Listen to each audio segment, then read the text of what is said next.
কিছু গানের আবেদন কখনো ম্লান হয় না, শ্রোতার মনে অনুরণন তুলে যায় যুগে যুগে।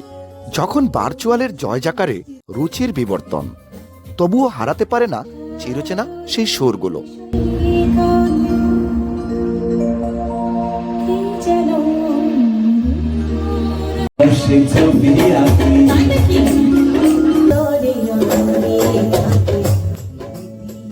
কালের পালাবদলে তাই সেসব গান নতুন সঙ্গীতায়োজনে তুলে ধরল লন্ডনের বাংলা সাংস্কৃতিক দল ফ্যান্টাস্টিক ধামাকা। শুক্রবার সন্ধ্যায় পূর্ব লন্ডনের একটি হলে আয়োজন করল স্বর্ণালী সন্ধ্যা। রূপালী পর্দার পুরনো দিনের পরিবেশিত গানে উপস্থিত দর্শকদের মাঝে ছিল মাত্রাহীন উচ্ছ্বাস।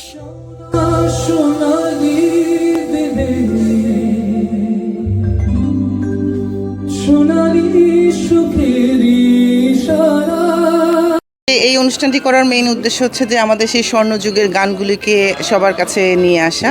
সুন্দর সুন্দর বাংলা গান শুনতেছি, অনেকদিন পর আসলে এরকম একটা অনুষ্ঠানে আসা। এরকম প্রোগ্রাম আমাদের মাঝে মধ্যে হওয়া উচিত। আমরা পুরানা দিনকে আমরা ভুলে গেছি। এমন দর্শক এবং আমরা খুবই হ্যাপি আজকে যে এই গানগুলো আসলে হারিয়ে যাচ্ছে আমাদের কাছ থেকে। ফ্যান্টাস্টিক ধামাকার ব্যবস্থাপনা পরিচালক ফারজানা আহমেদের পরিচালনায় অনুষ্ঠানে সঙ্গীত পরিবেশন করেন বিউটিশিল Zinat Shafiq, Mishti Talukdar, Shahnaz Sumi, Sadman Sajib Khan, Tanmoy Rahul, Elba Ahmed. Kamrul I Rasel, Ananya news, London.